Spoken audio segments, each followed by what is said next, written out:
सम्मान पूर्वक याद करती है। हमारी कहानी का पात्र एक ऐसा गरीब लड़का जो आगे चलकर एक महान शख्सियत, एक महान व्यक्तित्व बनता है। तमिलनाडु के रामेश्वरम गांव से एक गरीब लड़का जिसके घर में लालटेन जलाने के लिए तेल खरीदने के पैसे तक नहीं थे, जिसके परिवार को 2 वक्त की रोटी नसीब नहीं होती थी, जिसके पैरों में ना चप्पल थी ना सर पर छत थी। बस था तो आसमान में उड़ने का सपना, जिसे उसने समुद्र किनारे बैठकर देखा था।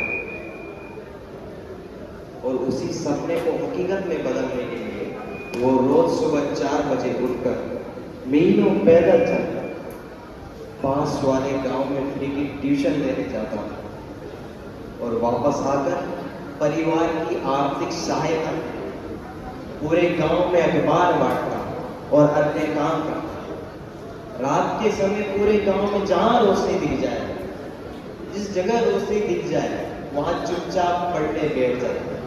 और उसी लड़के ने आगे चलकर भारत को अंतरिक्ष तक पहुंचा दिया, भारत को परमाणु महाशक्ति बना दिया और खुद दुनिया के सबसे बड़े लोकतंत्र का महानायक बन गए।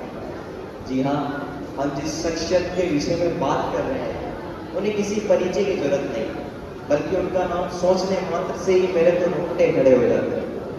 जी हाँ, हम जिस शख्सियत की बात कर रहे हैं वो और कोई नहीं, missile man of India sir APJ Abdul Kalam, जिनके 0 हेटर्स थे और जिनका पूरी दुनिया इतना सम्मान करती थी ना कि 26 मई 2005 को जब स्विट्जरलैंड में उन्होंने अपना कदम रखा तो उस दिन को उस वहां की गवर्नमेंट ने साइंस डे डिक्लेयर कर दिया। लेकिन क्या आप जानते हैं कि एक छोटे से कमरे से निकलकर भारत देश के राष्ट्रपति बनने तक का उनका सफर कितनी मुश्किलों से रहा होगा?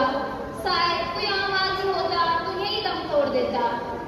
एक बार उन्होंने भी खुद की जान लेने की कोशिश की थी।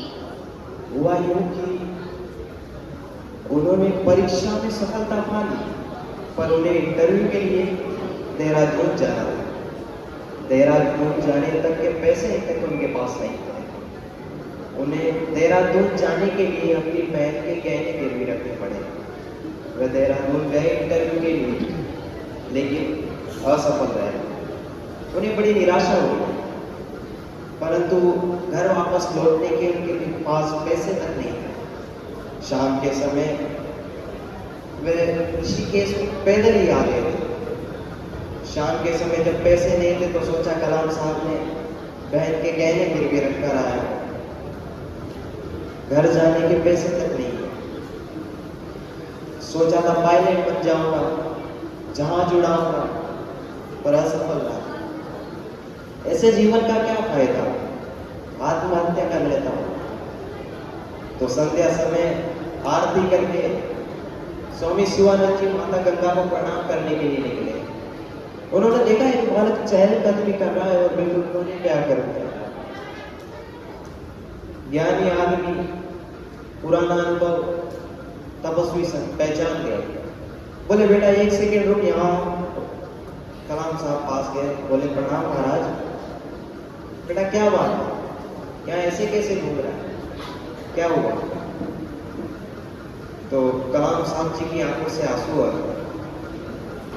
स्वामी जी ने कंधे पर हाथ रखा, बोले बेटा क्या बात है, यहाँ ऐसे कैसे घूम रहा है? तो कलाम साहब जी ने सिलेक्शन ना होने की बात, स्वामी जी ने पूछा कहां से आया है बेटा? बोले तमिलनाडु रामेश्वरम से। स्वामी जी ने मुस्कुरा कर कहा, अरे तू तो मेरे साथ के शंकराचार्य के गांव से आया है, अंदर चल। स्वामी जी की बात सुनकर कलाम साहब भीतर गए। स्वामी जी ने भोजन कराया, सारी बात पूछी। और जब सुबह कलाम साहब जी जाने वाले थे तो उन्होंने स्वामी जी से पूछा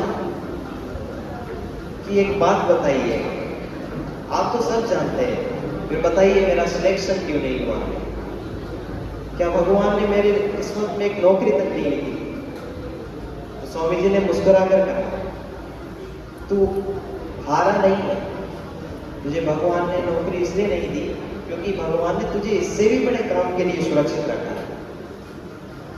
जी हाँ, हम बात कर रहे हैं ऐसे व्यक्ति जो कहता था कि सबसे स्वस्थ दिमाग या सबसे तेज दिमाग कक्षा के लास्ट डेस्क पे तुम्हें मिलेगा। ऐसी शख्सियत जो कहती थी कि यदि सूरज के समान चमकना है तो सूर्य के समान जलना भी होगा। धन्यवाद।